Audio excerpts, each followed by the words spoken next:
Programming Throwdown, episode 49, Tamper Protection. Take it away, Jason. Hey everyone, this is a double episode, December double episode. Pretty excited about that. We have an amazing interview coming up, and we want to give a lot of time for that. So, we'll skip a lot of, we'll usually cover in the beginning of the show and save, our tool of the show, book of the show that we had lined up for next month. But something I did want to talk about is, what did things cost and why did things cost what they do? So someone sent me a YouTube video, a coworker sent me a YouTube video called Most Expensivest Stuff. It's not stuff, it's actually the S word, but you can figure it out. But it's a show where they just try, they drive the most expensive car and they try on a $2 million pair of shoes and things like that. What? Yeah, it's crazy. It's really funny, actually. And so it made me think, okay, these are extreme things, but in general, why do things cost what they cost? Kind of who figures that out? And, we all took economics in high school. And you talk about, the supply curve and the demand curve and all of that, but it doesn't really explain sort of why those curves are what they are for different things, right? So I did a bunch of research on this, poking around on Wikipedia and reading some papers and things like that. And basically what I learned is there's a lot of different theories, and they're all true, to different degrees for different products. So I'll just kind of go through them. The first one is called the labor theory of value. And it's very simple. It just says things are worth whatever it costs to produce them. So, if something's really hard to produce, such as, way back in the day, salt was used as currency because it was so valuable. And it was valuable because it was very difficult to mine salt back then. Now it's very easy to mine, so it wouldn't make a good currency, obviously. But so that's the idea. And so but then that kind of breaks down. I mean, if it's just because something is difficult to get doesn't necessarily make it useful. I mean, panda bears are rare, but, they might be difficult to find, but, panda bear feces isn't worth a ton of money, so it can't just be, that was a stretch, I know, but it can't just be how hard something is to get. It doesn't make, that by itself doesn't work. And so then they came up with this idea called the subjective theory of value. And this handles, there's, take diamonds, for example. Diamonds are more expensive than emeralds, but they're about the same in terms of how hard it is to find them and things like that. But diamonds are more expensive just because it's part of our culture to give diamonds. So it's sort of we've just propagated this value for diamonds for no reason. There's nothing inherently about diamonds that make them more expensive than emeralds. And so that's the subjective theory of value is kind of weak, right? Because it's just saying, well, things cost more because they cost more. It doesn't really help. But the reality is that there's a psychological, there's sort of a group mentality, mob thinking part of this, and that just reflects that. Well, this is the diamonds are supposed to be colorless, but then so if your diamond has a tint of color to it, then colored diamonds, and then now they become more valuable. Exactly. Or even more ridiculous is you can get a synthetic diamond that chemically is exactly the same from a chemistry perspective as a diamond, but it's almost worthless, relatively worthless, right? Well, no, they charge a lot, and I don't know if they need to or they just do, or if it's a conspiracy. But I think they only charge 10% difference or something.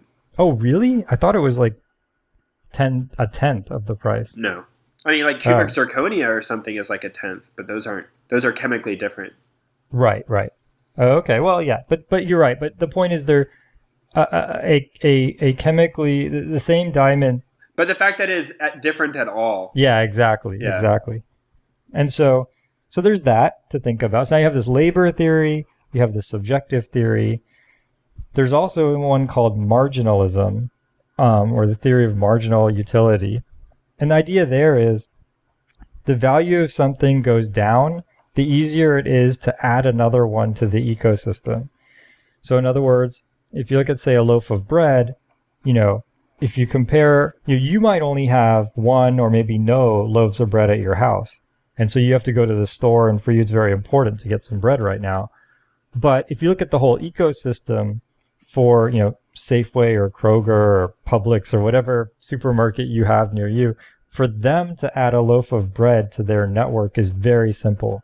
I mean, the bread manufacturers are probably stepping on bread all the time by accident because there's just so much bread that they're producing. And so the marginal utility of bread is tiny. The same isn't true of diamonds. I mean, you don't go to a diamond factory and just see a bunch of discarded diamonds everywhere because there's just, each one is too hard to come by. And so marginalism is kind of connected to the labor theory, but it's not entirely that way because, for example,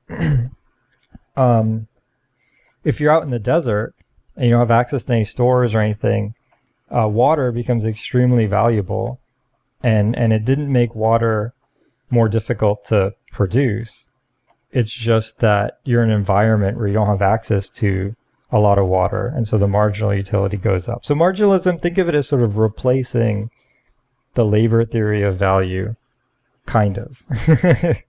So, so basically, there's all of these different theories. They're all true in different circumstances, and there's no way to tease apart, what kind of is assigned to what. So you can't say, oh, diamond, 90% of the value is subjective, 10% is this, it doesn't, it's very hard to do that. So how do you break down something like an iPhone? An iPhone costs what, $600? I don't know. Unlocked new iPhone. Mm-hmm. I don't know.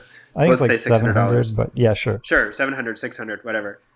And then you always see whenever the new iPhone comes out, they say, here's how much the actual components cost, and someone tries to do a really good job of estimating it, and it comes to like $120. And so you have $120 of like materials cost. Then there's some labor to assemble iPhones, yep, and some labor to develop iPhones and the software that goes on them. But then there's all this extra at the end, like the profit margin. And is it a theory to say, predict how much Apple should make that profit margin?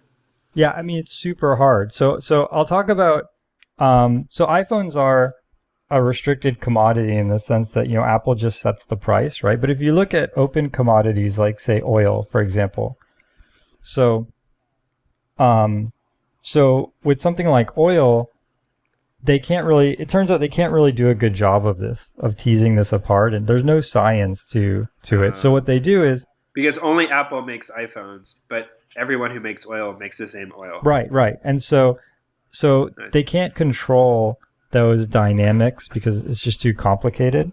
And so that's why they have futures. So if you want to buy any commodities, I mean, if you buy a loaf of bread at Safeway, it's different. But I mean, if you're buying, 10,000 tons of bread or something, yeah, or a ton of oil or anything like that, anything, that level. Barrels of oil. Oh, right, barrels of oil. If you do any of that, there's a commodities market, and you have to say in advance, like, 3 months from now, I want these barrels of oil. And then there's, in the case of oil, there's OPEC, who they handle this socially. So in other words, if something weird happens and everyone starts asking for oil, they, through, phone calls and things like that, they just sort it out manually. Like they decide they need to do an auction, or they call people and tell them, hey, your order got canceled because crazy stuff happened in the market. And basically the free market isn't really that free, is what I learned. Well, OPEC specifically is not that. Like, they control the market, they manipulate it. Yeah, well, that's even worse, right? But even, if you look at grain, almost any kind of utility, It's all just very highly regulated. So I'll give you another example. So in the Bay Area or in all of California, we have a drought, right?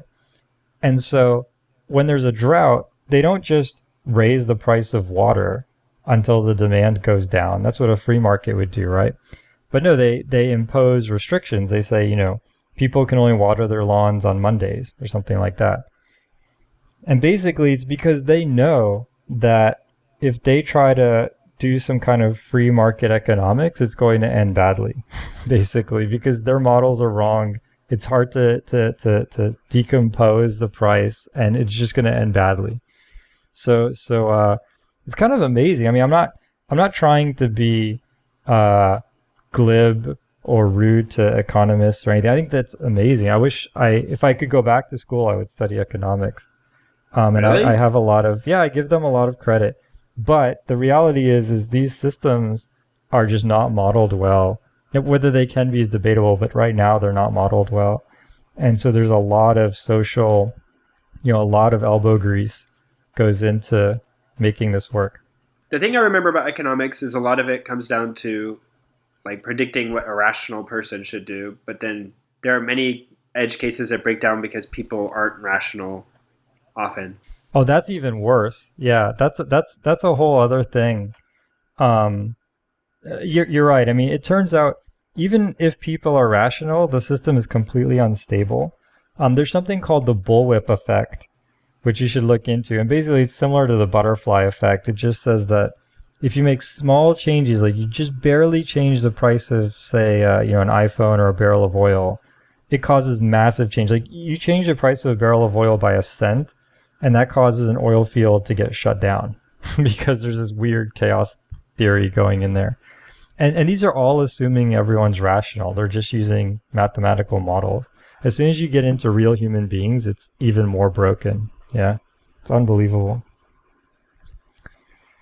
So, anyways, that's my pseudo rant, but that's what I learned from most expensivest stuff, or from I guess the queries that derived from that. Anyways, if you wanted to check that show out, it is actually really funny. They don't obviously talk about why things cost what they do, but they have fun, putting on 2 million pair of shoes. Um, all right, so without any further ado, we're going to talk to some folks at Intel. These guys are superstars at software tampering and tamper protection. They've done definitely their fair share of, I guess you'd call it gray hat and white hat hacking, and it's going to be a lot of fun to talk to them about this. Well, welcome. We're here with the team from Intel, the Tamper Protection division, I guess, our team. We'll let them introduce themselves in a minute. We've got Thaddeus, Mark, Steve, and Norman. So we're just going to go around the room, the proverbial virtual room, and have everyone introduce themselves. So I guess, Thaddeus, you're up first. Hey, I'm Thaddeus. Call me Thad. Letness. I work over at Intel. I've been there about 10 years. Used to work in the digital home group doing things like the Google TV and stuff like that. A year or two ago, I moved over to Steve and Mark's team and been working on tamper protection ever since. Mark?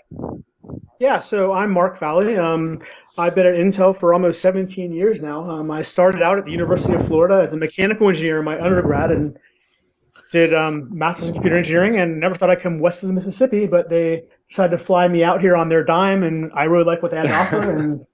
And free flights and a nice warm weather just like Florida will do that for me. Go Gators. And so now I'm Nice. Yeah, absolutely. I don't know how we got the record we got so far this year. So That's all right. Hey, at least I think you won a game. What? I went to University of Central Florida. We went 0-12. University of Florida won many games this year, I think.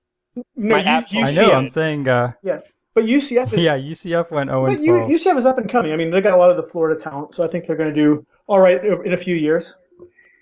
Yep, it'll All right, recover. Steve. But yeah.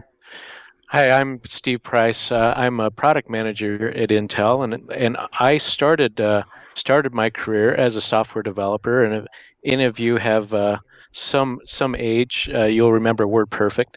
I was a developer of WordPerfect for Windows, or one of the many developers, and then I had the opportunity about 18 years ago to work for Intel.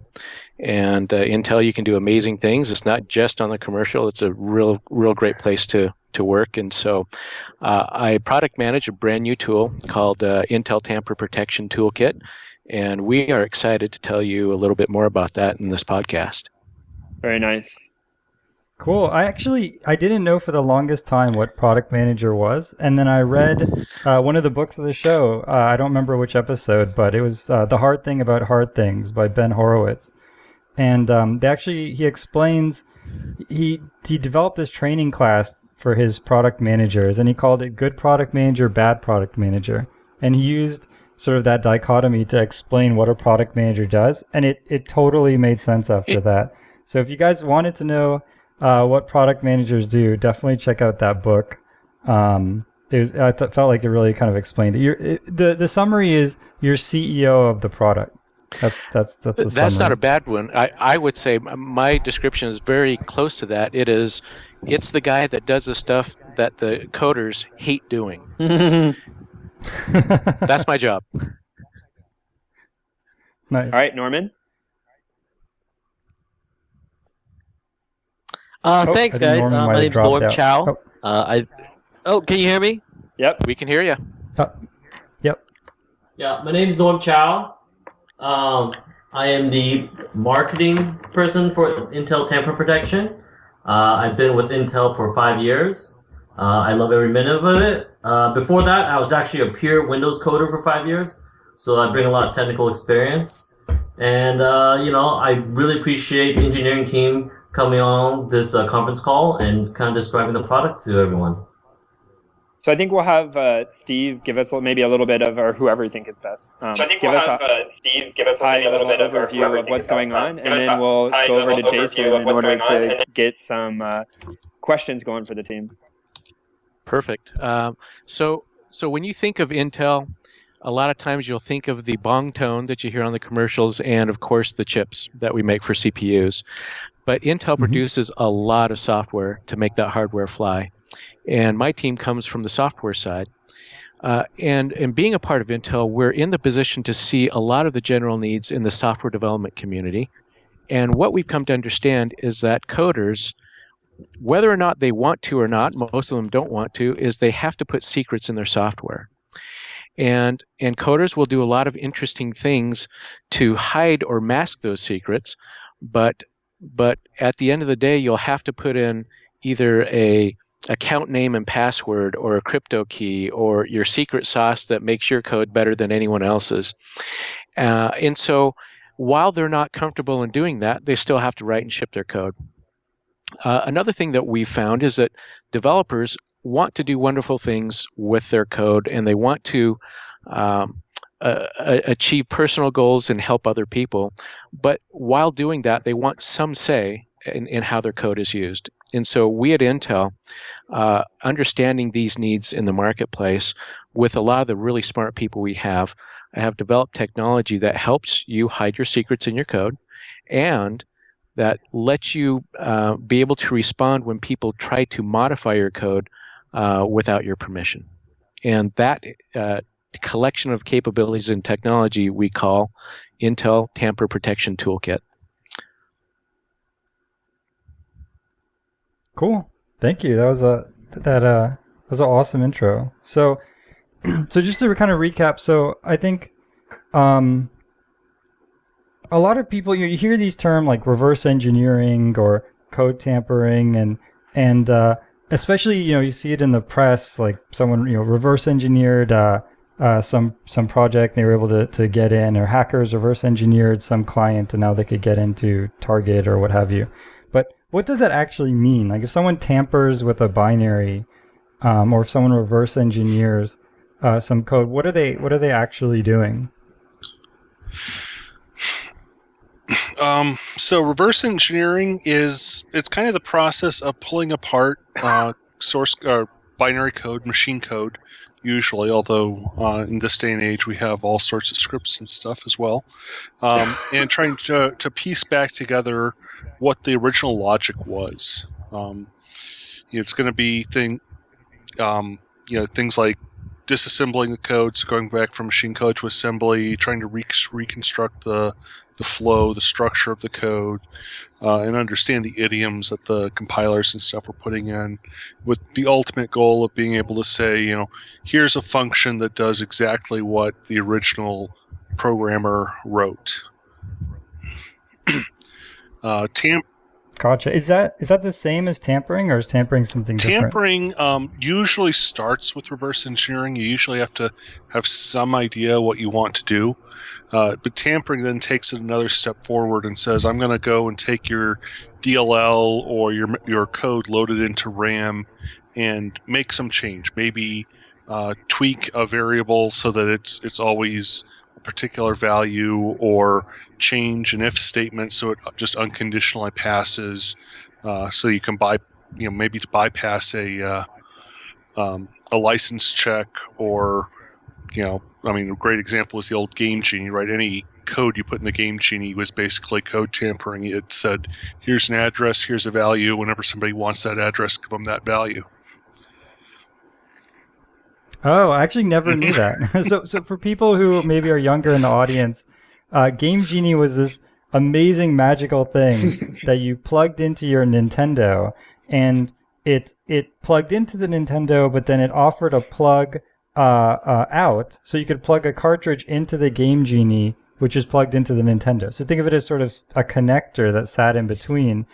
And then when you started the Nintendo, it just presented you with this crazy screen like you would see in some sort of cheesy CSI episode. And you would punch in these alphanumeric alphanumeric entries that were completely cryptic. But when you were done, you would get them from some kind of reference manual. But then when you were done, you just had infinite lives, or Mario could fly or something like that. And so I guess that's under the hood. That's actually code tampering that's making that happen. And in order to find out exactly what values to punch in and how to build that thing, they had to reverse engineer both the Nintendo and the software first. Mm-hmm. Oh, I see. So in this case, were they? Do you think they were working with the software company, or were they actually reverse engineering it blind? Well, in the Nintendo world, I thought they had to have permissions and stuff. But certainly you can think of other platforms where back in the Commodore 64 days and stuff like that, there were things like this as well, right? Mm-hmm. Oh, I see. That's right. Game Genie probably not, because that was there were licensing issues with that back in the day. So Nintendo would probably jump on you. Yeah. Cool. Yeah. So obviously they didn't have the source code for any of Mario or anything like that. So they had to completely figure out by sort of poking around what they could modify to get behaviors that they wanted instead of just crashing it. Mm-hmm. Gotcha. There's actually a lot of these sort of bootleg cartridges. There's this Noah's Ark game. It's actually a set of 3. It's called Bible Games, I think, or Bible Study. But it was an NES cartridge that was not licensed in any way by Nintendo, but they were able to sort of handshake with the Nintendo and convince Nintendo they were a licensed cartridge. And it's probably by doing exactly what you said, by reverse engineering the input-output of the Nintendo. Yeah, in fact, there was a whole, I forget where I read this, but there was a whole series of games by one manufacturer that actually did reverse engineer the handshake chip and started making these third-party unlicensed games. And the big deal with that was that Nintendo's revenue model was that they got a cut from everybody's game. So there was some incentive for these guys to bypass that so that they can get a cut themselves. Oh, I see. So they didn't have to pay that share. Exactly. They could just sell that to the consumer, and any additional money over the top they got, or they could lower the price of their cartridge. Oh, interesting. That starts to show of the battle between developers and commercial entities. You're always wanting to get paid for your products, and so you put in code, and then somebody reverse engineers it and finds a way around it, and so then you do something more to lock it down even more. and there's a lot of benefit sometimes. The new Nintendo stuff, and the emulators and stuff, we're able to unlock a lot of games having reverse engineered a lot of the old Nintendo equipment. Now you can play games that aren't manufactured anymore. The hardware is slowly going out of date, but we can still play them thanks to people diving into the software and reverse engineering how they worked. Right. Yeah, one thing to understand about that whole ecosystem is that, we can reverse engineer them now, but it took time. I mean, ultimately, given enough time and resources, you can pretty much eventually reverse engineer everything. It just may be really expensive or it may take a really long time. So your goal as a developer may not be that they never can break it, because that's almost impossible, but to make it hard enough so that only someone who really is super motivated would do it, and hopefully there's not going to be that many motivated people. I mean, if you're storing, the keys to Fort Knox in there, there's going to be more incentive than if you're just storing, some game secrets or something. Gotcha. And I think that Moore's law plays a huge role in this. I know this is more on the cryptography side, but if you had Amazon Web Services, not S3, but Elastic Cloud, Elastic Compute Cloud of today, and you went back to the 1990s, you could actually break HTTPS, and you could just liquidate people's bank accounts, and you would just be a god on the internet. And so that just furthering your point that given enough resources, nothing is completely secure. But as you said, it's this constant arms race between in this case, just going back to Nintendo, between Nintendo who's trying to preserve their intellectual property and various people who are trying to do the reverse engineering to increase their bottom line. And that goes the other direction too. When you get to the 2030s or so, don't expect your PGP encrypted stuff to work with quantum computers around. So anything you Right, exactly. Yeah, and what we found too is that there's tight Fort Knox security. I think Mark brought up Fort Knox, but then there's good enough security. You just need to be a little bit better than the other guy, so that when they come to you and their easy tricks don't work, then they might go looking for better targets of opportunity. And so you don't have to be super secure, but just more than you were before, and that buys you a lot of value. Yeah, and that goes with understanding your threat model. In other words, what attacks are you expecting? I mean, as security engineers, that's something that we often think about when we're architecting solutions. I mean, obviously, we can't protect against the nation state attack necessarily, but you can, at what level of resource are you considering? Gotcha. It's very similar to guarding anything, guarding your home or guarding your locker in school or any of that. Sure, someone can come by with wire cutters and cut the lock of your locker, but that's a very high. I mean, someone's going to be seen walking around campus with lock cutters, and that's already introducing a lot of risk for them. And unless they just really hate you for some reason, it's just not worth it. So by putting the lock, you haven't sort of eliminated completely the idea of someone breaking into your locker, but you've made it prohibitively difficult. Mm-hmm. So what are some reasons why, we talked about Nintendo and about Bible games, but obviously that was I guess 20 years ago. So today, what are the big reasons why people tamper with binaries? And so who are the people nowadays who are tampering with binaries? Well, there's a bunch of reasons. I mean, one of the big ones is curiosity. A lot of the people who poke around in binaries are, students or, hackers in the good sense of hackers, people just who enjoy, peeking into how stuff works.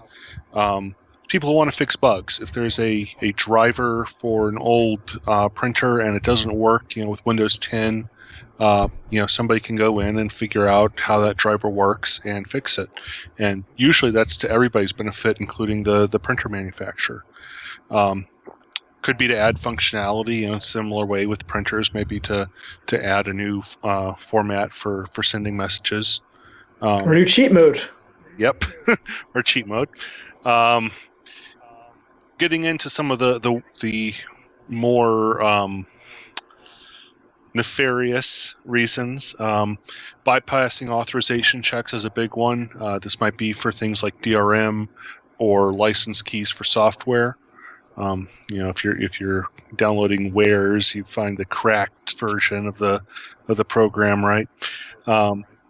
Spreading malware. A lot of the way that malware spreads is by infecting other binaries, and so there you're diving into the binary and finding somewhere to stuff your malware, and then generally just to maliciously change behavior. If you want to sneak a man-in-the-middle attack in to sniff somebody's financial information as they're doing transactions online and that sort of stuff, if you can hop into the browser, that's a good place to do it, right? Oh, I see. So you look for some code that handles the, when you type in your password and it turns it into little asterisks in the browser, like you would inject something right there and know that you're getting, hopefully for the attacker, you're getting passwords and things like that. Okay, that makes sense. Are there, as far as so you mentioned hobbyists, are there also, is this mostly individuals? Are there, is there like organized crime? Like, are there massive entities that are doing this? Oh, heck yes. Or is it mainly people in their basement or what? If you look at, it's getting more and more organized all the time. If you look, there are like international gangs now that it's not drugs anymore, but it's all about, hacking stuff. Very well organized, pretty scary groups that, do all sorts of, things that are very financial nature. They're very much organized as businesses and not, they're not the lone hacker in the basement that you'd think of. Yeah, so I was at Black Hat this last summer, and they were showing the nature of what you call malware or the black market industry, and you can go and you find the right places, and you can find a hacked kiosk, let's say, for on the market that whoever hacked it is selling it now for someone else to exploit or to get gain from it. So there's a lot of activity, a lot of it very organized with very, very skilled people out there just wanting to benefit from from others, and so it's a very vibrant market, if you could say. Gotcha. I had something. It's not totally along the line of reverse engineering, but I was trying to get my Windows product key before I upgraded to Windows 10, just in case something went wrong, and I was extremely careless and ran this program that gave me my product key and also installed something terrible. And before I could remove it, it had gone into my browser kind of local settings and pulled out my credit card. And sure enough, the next day, someone went with my credit card to Home Depot and bought a bunch of restricted chemicals. Whoa. Which is actually quite terrifying. They bought things that you can only buy in certain amounts, but because they were masquerading as me, they were able to buy more than probably they would have by themselves. And that whole thing is just frightening. It screams of like a huge organization, right?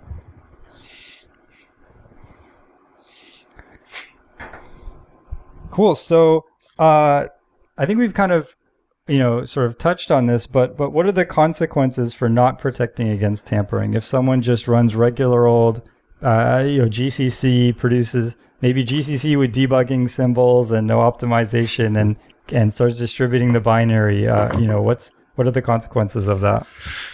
Well, the big one is usually the money motive, right? Lost revenue if people are able to install your software without a license.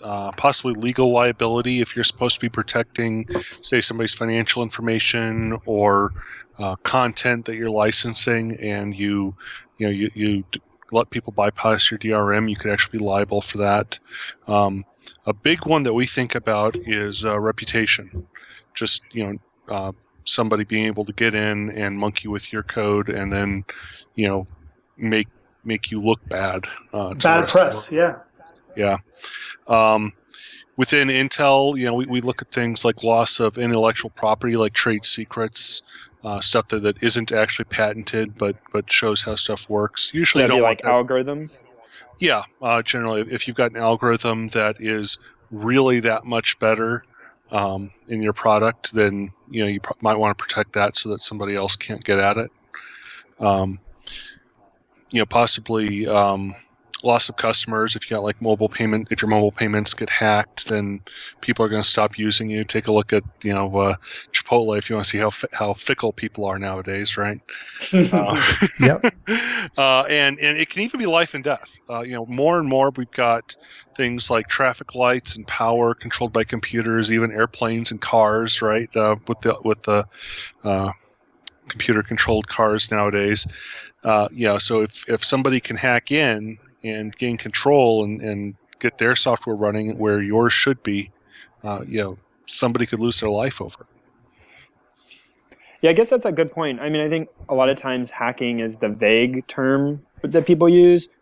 And, initially it's like, oh, you're going to talk to some web service and try to understand its behavior. And then you're going to try to send it some code, some exploit, whatever. And I mean, I guess. Right, some kind of like black box Yeah, that's one way of hacking. doing it. But the other way is, like you're saying, if you're running a server that's a program and someone can get that program and look at it and figure out by looking at the source code, like, oh, hey, look, there's a, not bounds check string print here. Oh, well, now I know exactly what to send it to hack it. Then that's much worse. Which is exactly what stuff like Heartbleed was, right? I mean, somebody sets up an overflow and all of a sudden they can start whatever code they want running on your server. There's not much we can do about that from the Tamper Protection side, but if their code starts to interfere and interact with protected code, we can at least identify that and, stop it at that point. So does the Tamper Protection work at all with like the trusted security modules that are in some computers, or is it that kind of unrelated? So Tamper Protection is a software sort of trusted execution environment. So there's no special hardware required other than IA. So in a perfect world, everyone would have the very latest SGX technology that's in the latest Skylake processors, and they'd use that sort of hardware protected execution environment. The problem is that very few people have those right now. And let's say you're a Netflix and you want to deploy something. I mean, you'd love everyone to have Skylakes, but realistically, you want to sell to a lot of people, and not very many people have them yet. So until those are widely deployed everywhere, you're going to need some stopgap until you have hardware support. Right, and I think if you're in the business of tampering the binary, you would just get some older hardware to do the tampering. I think, right? Well, I mean, presumably.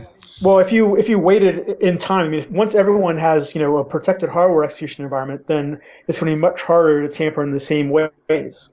That actually might be a good topic. You want to explain what I brought it up, but you want to go ahead and explain maybe what hardware modules, what tamper, like what a trusted execution environment, like what does that mean? So what that typically means is that general code running on the computer can't see into what's going on. Imagine it like a sort of a little box somewhere. So a great example of this is you can imagine that if you look on an older PC, there's this thing called the ME, the manageability engine. If you have an Intel processor, and the manageability engine is actually a separate processor that is not it's sort of an embedded device, and the main CPU cannot access its memory, cannot talk to it in any significant way, so it can't really inspect what's going on. So you can think of the thing that processor is running as an environment that's protected from the CPU. So that even the OS, if you somehow compromise the OS, you can't see what's running on those things.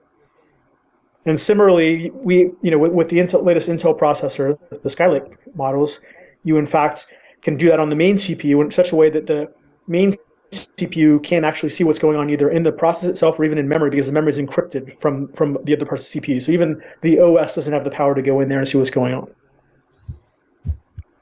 Oh, I see. So that protects you against sort of attacking the OS or attacking other binaries, getting into I guess like Explorer.exe and things like that. Right. But if you attack it, right, you have to have a program. So let's say you have some hacking tool that can write to memory. Well, the problem is that the memory that you're writing to is essentially not accessible to even that tool. So there's no other program that can run into that memory other than the program that owns it. Oh, now I get it. It makes the discovery of the hack very difficult. Well, it's literally impossible. Yeah, Right, and right. also, let's say that you're a programmer and you're writing code, either in your basement or you're part of a small company. To get a piece of software on the manageability engine is a difficult proposition, right? Because it's a secure environment, and very few people write to that level of security or to that have access to get their software on that engine. And it's as Mark said, it's a separate computer, almost within a computer, intended to run securely. But what a lot of developers want to do is they just want to write their code, and they want to be able to write their code in such a way that people don't mess with them. And and so Mm-hmm. and so what we provide is a software trusted execution environment. As we said, it's not impervious, but it's better than nothing, and it's a way that gives you a little bit more comfort and security to know that when you write your code and you have to put your secrets in, or you want to be able to detect when someone has changed something to get a different behavior, then you have some avenue and recourse as a developer to either minimize the impact or at least slow them down to the point to where they'll think it's not worth the trouble and go on and mess with someone else's code. Gotcha. So that is a good segue to the next question, which is how does this actually work? In other words, are we talking about something that scrambles your code before it compiles it? Is it its own compiler? Is it a virtual machine? What is actually the tamper protection product? Well, I'll just take I'll take a product manager's crack, and then the real answer will come from the geniuses. But really, if you look at tamper protection product, it's basically two main components. One of them is a command line executable. We call it iProt, Intel Protector for long, but it's an iProt. It's iProt, and it's a command line. You type in some input parameters, and you include one of those parameters is the input file. And this input file is your binary. It could either be a Windows binary or an Android binary, DLL form. And then it spits out another executable that will run on any Intel processor, but this one will be self-encrypting and self-modifying. And so the difference between the input binary you give it and the output binary it spits out is the same identical functionality, but as it runs, it will be encrypting itself, unencrypting itself, modifying the code to make it very difficult for someone to figure out what's going on. So that's one component, and that's a command line executable. Another one is a library called Code Verify. And how that's used is you weave the Code Verify into your code, and what it allows you to do is reach out from this trusted executable environment. So just going back to iProt, the binary it spits out, we call a software trusted executable environment. And from within that base, then you can reach out to other unprotected pieces of code and check it. Are you still the same piece of code that I expect you to be? And if it isn't, then we can flag it. And because it's in a TEE, it becomes difficult for an attacker, let's say, to change the signal from 0 to 1, from a yes to a no, for example. So that's pretty much it's very simple. We have some other ancillary pieces that help developers do their work, that help with what we call code bind, that lets the verification piece check a predefined a version of the file, so you know when it's been changed. But pretty much just a security compiler, you can call it, and a library that helps you go out and check and verify the integrity of your code. Yeah, to speak a little bit to sort of like the workflow of how you'd work. I mean, if you're using something like GCC or something like that, essentially, you would take your program and separate out what you think the critical sensitive functionality is. I mean, you don't want to necessarily put the whole program in this because it has performance consequences. And then that turns into a shared library, either an SO or a DLL, depending on what platform you're going into. And then that is your sort of root of trust, your thing to start with. And so you compile it through GCC, you get an SO out or a DLL, then you run that DLL through our tool, and then you have a new DLL with the same entry point, same functionality, but it's not going to be very easy to tamper with or reverse engineer. And that's for iProt. Yeah. And then for the Code Verify technology, you take a binary, exe. I believe we can even take exes for that. I know DLLs and SOs, and you generate. Basically, it's like a cryptographic hash signature of that file using a tool called CodeBind that I think Steve mentioned. And then from that, you can check all or even just parts of your execution file against that. And that's kind of the lightweight, relatively fast iProt output because it's self-modifying. And in fact, it keeps very little of the executable code in plain text at any given time. So as you're running, it's constantly trying to pull stuff down and transcript it to the next phase of execution. So there's a lot of heavy-duty processing going on there. So that's the heavyweight thing. You want to be in as little as possible, only for your most secure code, and then jump out to this much faster engine for more of the general, is my code still untampered? Could you maybe walk us through the flow, like a function level, like what kind of function? So you said you wouldn't want it all to be there. So your main is running, you're doing something, you want to log a user in or whatever. Like what would be the kind of thing you would want to do where you would jump to the environment and then come back? And how does a person not just bypass the trusted environment? Like how do you prevent them from just not going there? Okay, great question. So the first way you do that is you've got to put something of value in the trusted environment. In other words, something that if they were to just rip out and skip it, then whatever functionality that your code performs would no longer work. So one example we could have here is, let's just say we're doing a video decoder, for instance. And then the video decoder is decrypting some video stream, and then it has a decrypt functionality, and then it passes that video stream on to some other buffer in decrypted form. And let's say you don't really care so much. Once the bytes are decrypted, they're uncompressed, so there's lots of the size of the video is huge, so you're not going to. No one wants the raw bits, but you want to protect the encrypted bits from easily being transferred around. So one attack would be, hey, I'm just going to call your. Well, the first attack would be I'm just going to look at the decryption keys inside your sensitive application. So that's an example of something that you might want to protect with iProt. So you typically put the actual decryption stage in there. And the issue you have though is, so let's say anybody can call this. So I'm going to keep your thing as is. I'm not going to modify it. I'm not going to hack it. I'm simply going to call your API, and then I'm just going to grab the decrypted bits and hey, I'm good. And then I can write them to disk and do whatever. So that's one place where you can use code verify from there. So what you can do is, when you're ready to pass the bits off to some other module in your system that does the next thing with those bits, you can make sure that the one you're handing it off to is not some rogue application or rogue program or modified program that's going to write it off to disk or something to a file, but it's going to be the expected module that is the display driver or something like that. And that's where you would use code verify to sort of inspect it before you hand the bits off every cycle of the decrypt. So, an attacker to bypass that would have to extract the key, which is more difficult, or they would have to find some way to modify something in the chain to be able to write it to disk. So those are the things you want to avoid. Yeah, Mark, that makes sense. I was just going to say, Mark in the past has described that scenario as a decrypting fool, and so someone hands you, they isolate the module that does the decryption. And they say, oh, okay, I just hand it some encrypted bits and it's going to spit me out the good ones.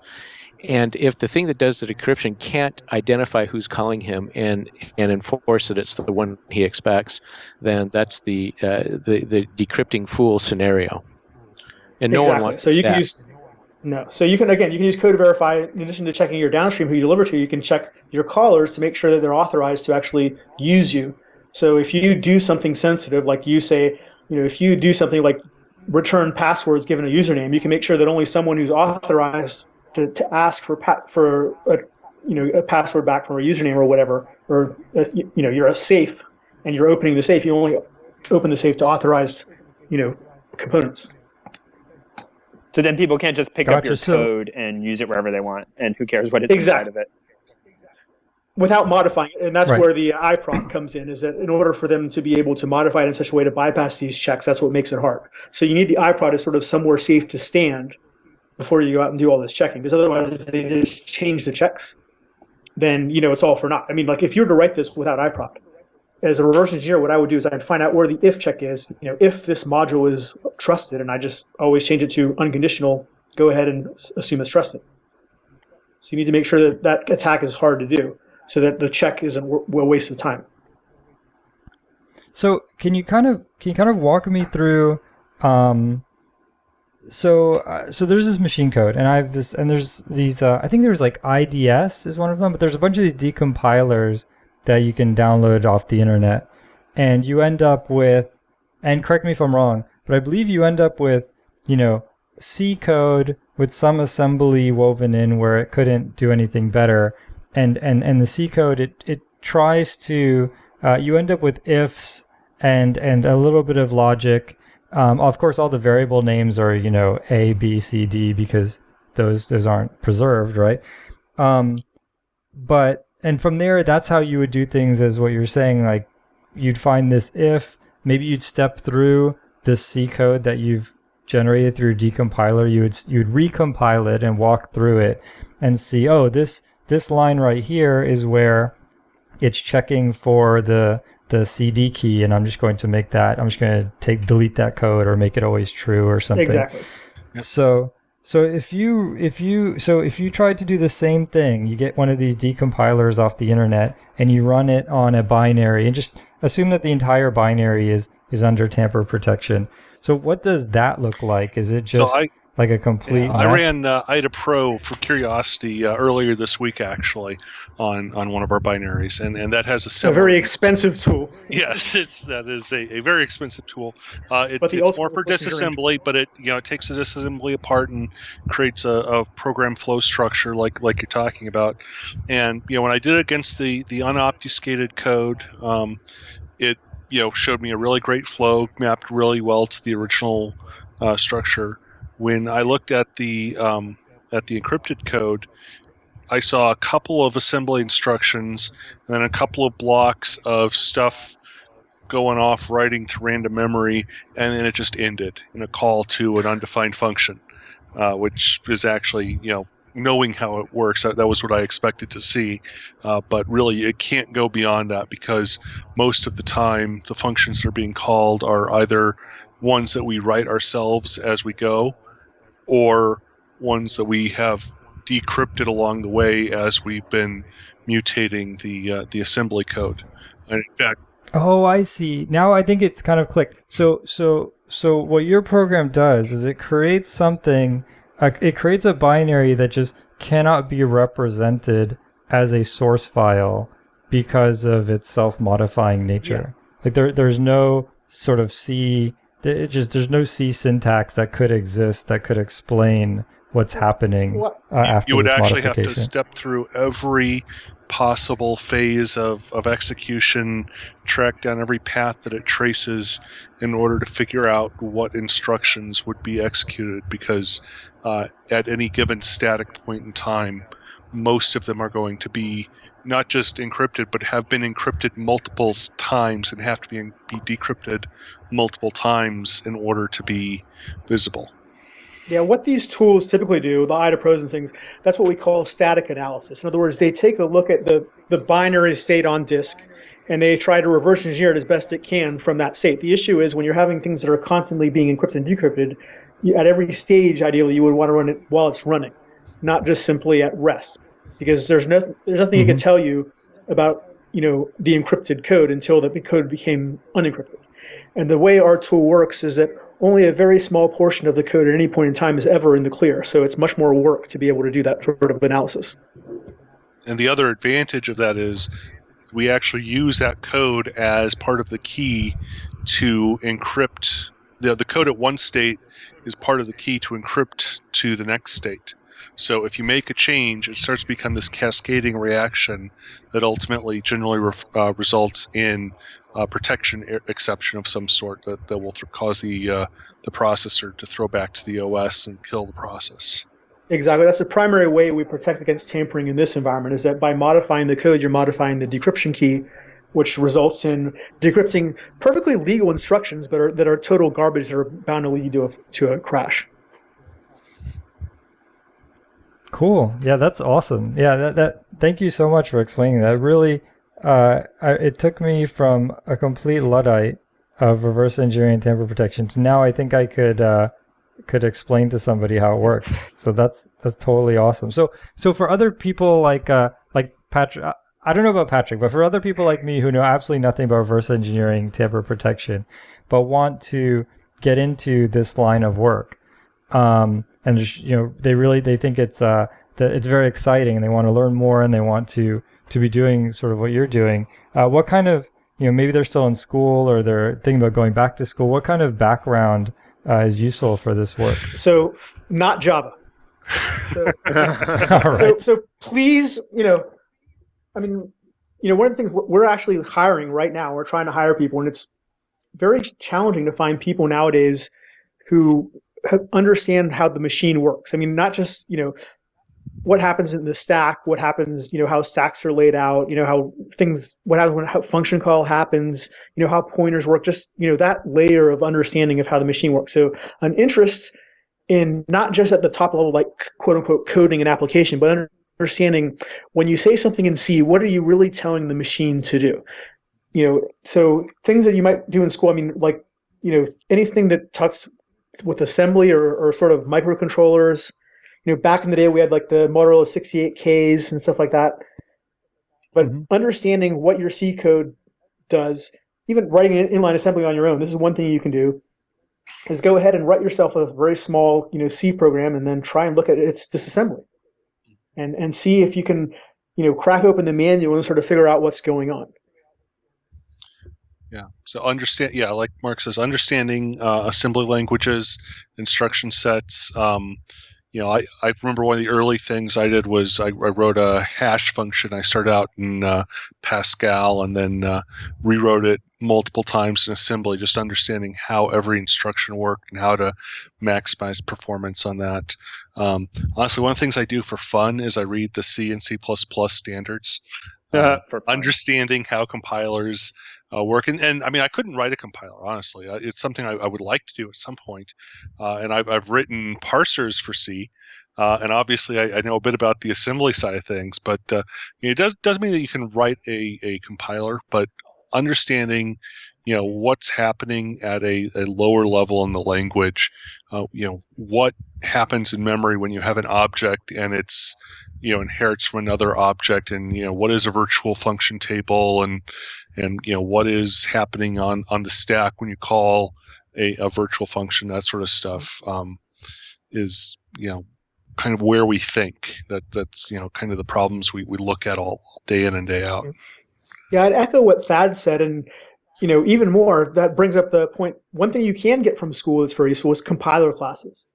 That is a really good place to sort of the interface for the language and the machine meet. And I think people who understand how the machine works are going to be much better programmers than people who are, really far away. You can still be a decent programmer at a high level for big picture things, but it gives you a little extra edge when you're wondering what's going on with some bug or some crash, if you have some inkling about how the machine actually works.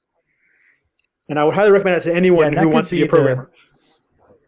And that could be the most fun too. I mean, you might spend, 90% of your time integrating two systems, and it's just a lot of reading documentation and writing APIs that work together and things like that. But then you encounter some kind of performance issue where maybe you have to rewrite something in C, or you have to understand, as Mark said, what's really happening under the hood. Why is this code so slow? And that is often the most fun part of the job. Well, to be fair, it's somewhat of an advantage because I have some of that experience to be one of the few people on a team that knows how to do that. Look at the assembly, go into GDB and say, give me the assembly instructions.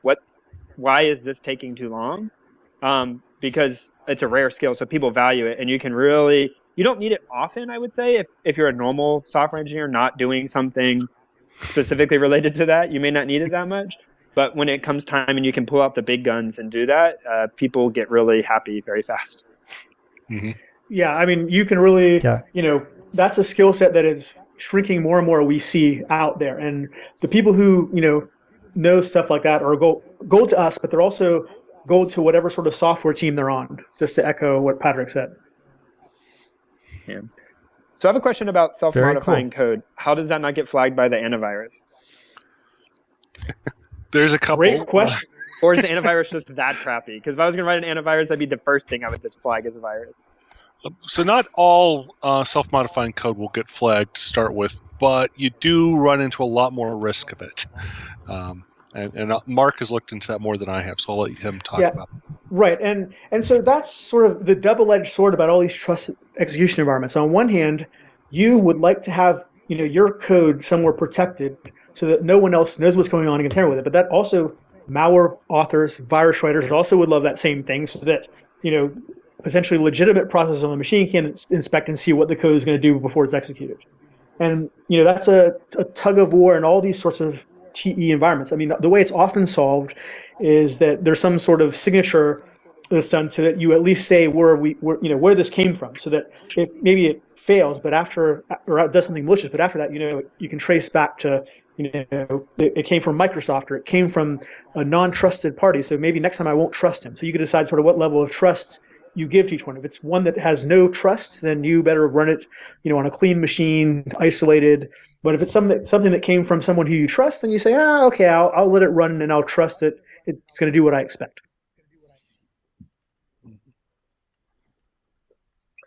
Yeah, that makes sense. I had this when I was cleaning off this virus off my machine. I noticed that I was kind of expecting it to be more malicious than it was.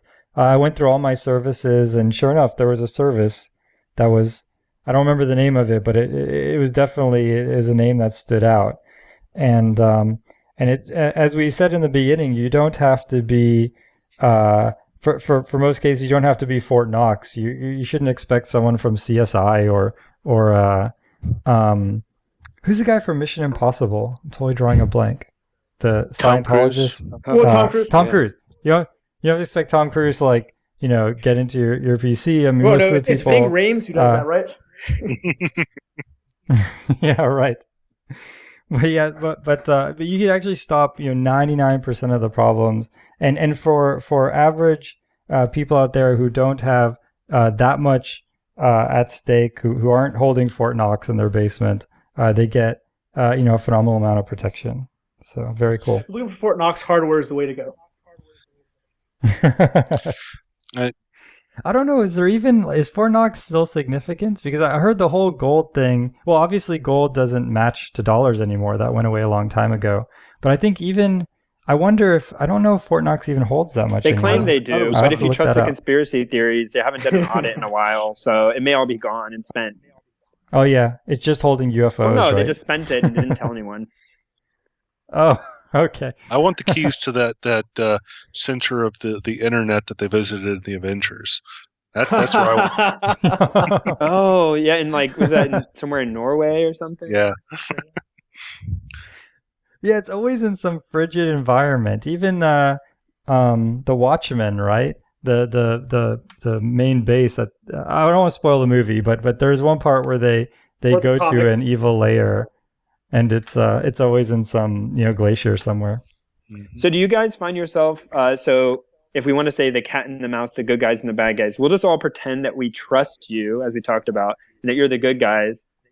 So do you have to put on your bad guy hat and do stuff like to keep up on the latest and greatest of disassembly techniques and that kind of stuff? Do you find yourself how do you, somebody mentioned going to black hat, that kind of stuff? So, how much would you say is that? Yeah, go ahead. So to be a good security guy, you've got to be able to think like the bad guys. If you are, the only difference between us and the bad guys should be, sort of what side we're on. I mean, if you're not thinking about the possible attacks and the possible ways to exploit systems, then you're going to be blind to everything. So, in everything, even, for most of us, it's not just in what we do now, but in other systems, like, someone is, setting up a system to, lines to for a fair or something like that, we can see the potential exploits there. I mean, you've got to be able to look at everything as a potential attack. Every time I got on an airplane, that's the way I think. Yeah, that doesn't go well for me because I typically start talking about it. I'm like, I shouldn't talk about this. Yeah, listening. So how much would you consider yourself? Yeah, so you guys mentioned that you think in a security mind, you even said as security, I don't know what you said, engineer or security researchers or security, how much of it would you say is that versus people who just say oh, I'm a programmer and don't assign that kind of label? Is there a real difference between programmers who program with security minded and the rest? There is yeah. I mean, if I would say the big difference is, there's lots of skills that you pick up over time as far as idioms and things like that are, takes lots of training. But the most important skill is being able to sort of understand the threats, the potential threats, the potential attackers, and the potential risks, and what you're willing to risk. I mean, there's a consequence to security, right? I mean, you could have max security and then your users can't do anything, and you don't want that, right? So you've got to sort of at least understand sort of what you want, what your users want, and what the right balance is. Gotcha. It'd be like having 12 locks on your door. I mean, it's safer, but it just makes it'll take you a long time to get in. Exactly. Yep.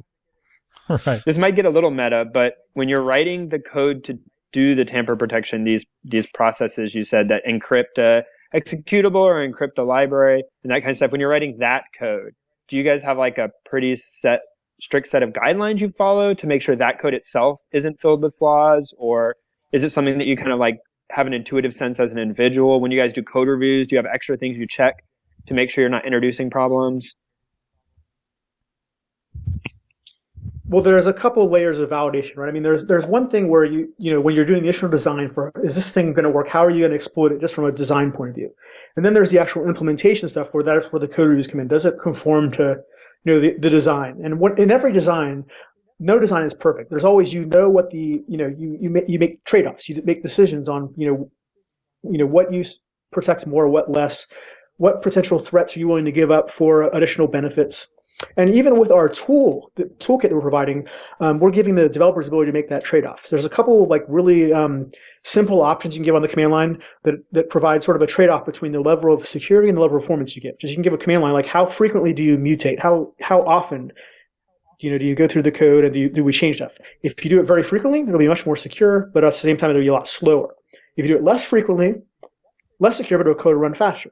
And this is for the application level sort of stuff, and there's similar trade-offs that we make all the time. So we come together in meetings and talk about the trade-offs, talk about the threats, and then based on those, we make our best calls based on what we perceive to be the best interest of the users, or we can provide knobs that the user can tune and say, hey, it'll be up to the user. We'll give them these tools, and we'll warn them how to use them, and put it in their hands. So, but in the toolkit code that you guys write itself, is that such that it's, if the, I guess kind of like public key encryption, you can know the methodology, it doesn't really help you? Or is it, that you have to take special steps in writing those tools so that if someone got a hold of them, they wouldn't be able to now exploit everyone who's ever used your toolkit before? I think there's a little bit of both. There are part of the way the thing works is that, there are, obviously some secrets that are stored in this thing that's encrypting and decrypting. So knowing how that behaves can give some insights to attackers. But in addition, that's not going to help them with breaking an existing thing or at least tampering with something, because they're still going to have to extract all the code and reverse engineer it. So there's a little bit of both.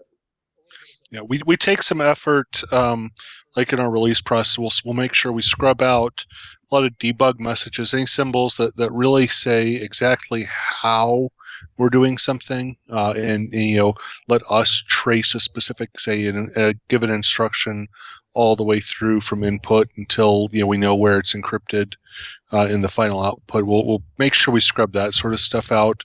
But it's kind of that defense in depth, right? How deep do we want to defend it? And we don't encrypt the entire program with its own methodology, because that would have a huge performance impact. I was going to ask that, is the toolkit protected by the toolkit? The code verify library is, by its very nature, has to be able to be encrypted by iProt, but we don't generally encrypt much else of the toolkit with itself,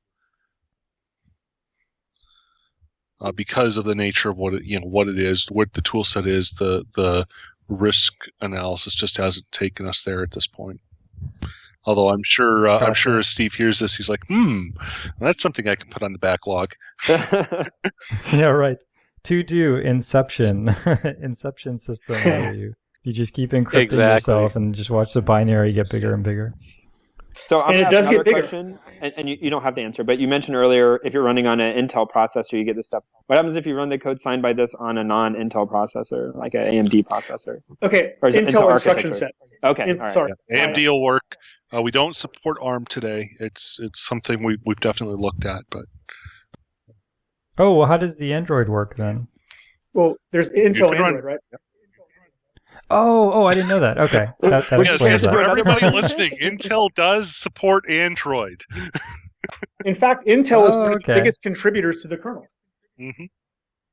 I did not know that. I mean, I know iPhones are all ARM, and so I just assumed that Androids were all ARM too. I did not know at all. So learned a lot of things today. We're hoping to change. We're hoping to new. change that. We're hoping we can convince Apple we've got a good enough product that they can put it in their phones and stuff like that. That's what Intel is trying to do. But in order to do that, we got to make sure that it runs really well. Runs really well on IA. So that's one of the things we're doing. We're not for the iPhone case, but yeah, and there are actually Apple. Right. Yeah, but there are actually Intel phones, actually. Of course, I think the first one just started shipping in the U.S. a short while ago, but I think most of them are like in markets like China and India and stuff like that. I actually saw an ad for one. Where was I? I think it was in Russia when I was traveling there this past summer. I saw an ad for a Zen phone in Russia, an Intel Zen phone. Oh, very cool. And so Zen is owned by Intel? No. Is a division? So Intel does not sell phones, right? We sell processors. I see. So we sell it to. Got it. So when you do tamper protection for an Android thing, is there different heuristics that you use? Because obviously battery life is more of a concern, right? So not just performance, speed, but speed has even more of an impact, and not just time, but also battery life, that kind of stuff. Is there a difference Oh, go ahead. So battery life does have a big thing to do, but again, we put that in the developer's hands. It's the same fundamental trade-offs, even on an Intel device and a laptop, right? Which a lot of the form factors are. So again, if you crank it up a lot, you'll get more security, but more processing means more battery drain. So we put that in the developer's hands, but we don't specifically right now have like automated tuning, is what we call it, when you adjust, the sort of security versus performance trade-offs. But that's something that we're planning to add in future versions.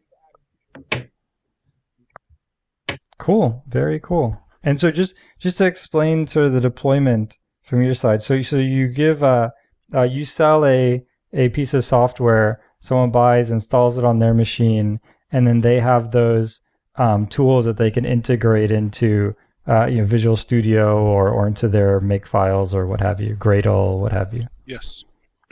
Actually, you can actually get it for free right now. The beta you can download from our website, and you can download it and try it out without paying for it for this version. Oh, that is awesome! Wow, yeah, I'm so glad you said. Yeah, definitely. If you're interested in this stuff, you should definitely do that. Everyone at home should check that out. You should build a Hello World and then run this on it. Yeah. And see what happens. We are very interested. Anything users want to tell us about it, the beta is there because we really want to know what people want to do with it. So if you try it, give us feedback. We want feedback. That we are most hungry for feedback. Yeah, I mean, if you build something that does some kind of like Monte Carlo estimation or whatever, I mean, tic-tac-toe or whatever, and you run binary tampering on it, and your tic-tac-toe game doesn't work anymore. Let them know. I'm sure they would love to talk to you. Yeah, so a few more things. I mean, the URL for that is at software.intel.com/tamper-protection. And okay. Norm, do we have the Hello World video up there? I recently just did a quick sort of in Visual Studio, just a quick like a 6-minute video that basically shows you how to do a really dumb Hello World style program and run it through iProp. And I'm not sure if it's been published yet. Norm, do you know? Or maybe it will have had been published by the time this gets published. Oh, nice use of the past participle or something. Will have had been published. That's Good nice. Job. I think it's the future past participle. Future past perfect, I think. Yeah. Something like that, yeah. Yeah, Thad went to a good school, so. Oh, I was on a vacation with my family, and there was a juggler, and there weren't a lot of people in the audience, and so he said, "Who wants to go on the stage?" And my wife yelled, "This guy does!" And so I ended up on the stage, and he said, "Do you know?" And he mentions, I honestly don't remember the lady's name, but it's some lady who could shoot a bow and arrow over her shoulder, and I guess she's some famous famous lady of that time, 1400s. Annie Oakley? I don't remember the name. That's what it is. He goes, do you know Annie? Do you know Annie Oakley? And I said, and I knew he was going to shoot a bow and arrow. He hit a Coke can off my head. I said, did she shoot a bow blindfolded? And he goes, you went to public school, didn't you? It's like, oh, sad trombone played in the background. I don't know if we got an answer about whether the video was posted. I'm waiting on pins and needles. We could also go to the website and see. I think we may have lost Norm. I recommend going to the website and seeing if it's there, and if it's not, go back again. The marketing we'll video is up there. have it up. I know that. Mm-hmm. We are actively getting collateral up there based on. I think Mark was at AndevCon this last week, and so he learned some more about what we want to put up on that site. So actually, I just remastered it like 2 nights ago, so I don't know if Norm's they managed to get it through all the appropriate legal channels or whatever. You're like a media mogul. Actually, no, it was my second time using Camtasia. The first time was with the first try, but I've learned so much. So if you like the sound of the voice on the podcast, tune into the video. That's right. So do you find like at an environment like Black Hat where I don't know, I know it's both researchers and people trying to explain, it's kind of a mix of people, but the people are they generally receptive to this kind of thing, or are they kind of like, that's not going to be fun when that comes out? No, yeah. So there's all kinds of people that go there. There's a lot of IT enterprise types. There's coder types. There's government types that want to protect, and so this kind of technology is of high interest. And it's not the same thing as like network firewalls and things. And so you'll see security defense in depth is a phrase you'll hear a lot in the security space, and so there's a lot of people at certain layers, and the people that are focused and interested in binary security, definitely this is right down their alley. Mm-hmm. I always thought it'd be cool to go to DEF CON. I'd always be terrified to bring any electronics, but I've never been able to come up with a legitimate work reason to go. Oh, you need to don't connect to the network. Yeah. Yeah. I know. I heard what Snowden said. I think I'm not taking the phone with me. Yeah. I'll be that guy who goes to DEF CON and leaves with no personal information. You already are that guy, Jason. I know, it's already happened to me once. Yeah, at DEF CON there's a big video of flashing out IP addresses and MAC addresses of devices that have been scanned at DEF CON, and so it's kind of a wall of shame. So definitely keep your devices off. Yeah. Or bring them there to test them. No. And then melt them as soon as you walk out. Yes. Yeah. Sell it to somebody else. Oh, that's nice of you. We can start a whole enterprise around that, a business model. I think the Russian mafia already has this beat, though. Oh. Yeah. All right. Well, did you guys have any last things you wanted to leave us with? Anything we didn't bring up? Any questions we should have asked you but didn't? Please encourage your audience to study, more low-level stuff, so we have more people to hire with the right skills. Yeah, I mean, there's so much to do, and low level is, I think, going to become more and more important. I mean, we had basically 10, 15 years of cloud, and now there's Internet of Things, there's drones, there's autonomous vehicles, there's tamper protection. There's so many different things now that are requiring low level firmware or low level software engineers. That it definitely would be a great field if you're interested in that. You should definitely look at the future. Don't look at right now or look at 5 years ago where cloud was so big. Look at sort of what you want to do, and if you're passionate about that, you should definitely go for it. There'll be tons of opportunity. Exactly. I mean, if you look at where things are going with IoT, the Internet of Things, I mean, pretty much everything is going to have some kind of microcontroller in it, and it's both a wonderful opportunity and a very scary thing that your light bulbs could potentially be, compromised by someone. Or worse, stoplights, your car. I mean, this is scary, scary stuff. So we need smart people to help solve these problems.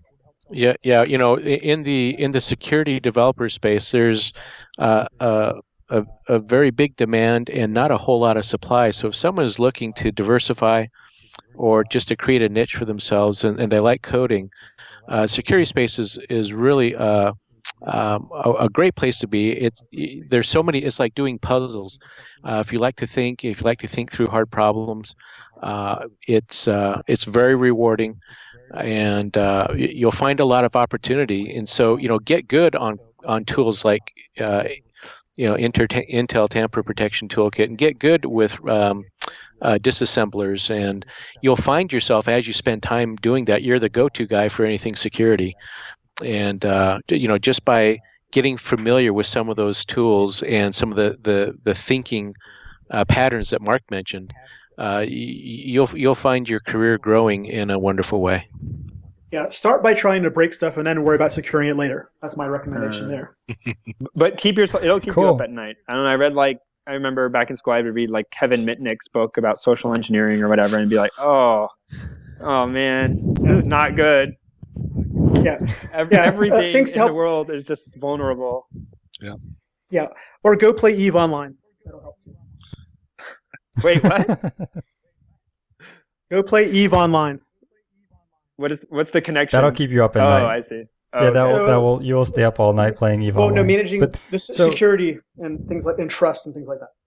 Oh, okay. Oh, I see the social network there. Okay, that makes sense. I've never played EVE Online, but I've heard crazy stories of 20,000 hours of work getting just destroyed in some battle. Yeah, it's unbelievable. Oh, no, actually, even worse than that. 20,000 hours of work gets destroyed by someone who you trusted, who ended up turning on you and stealing your stuff. And that's supposed to be fun? It sounds like real life. I have a real life. That part of it probably. Again, for people who think that way, it can be interesting. How do you protect? It sounds awesome. How do you protect? I know somebody who doesn't.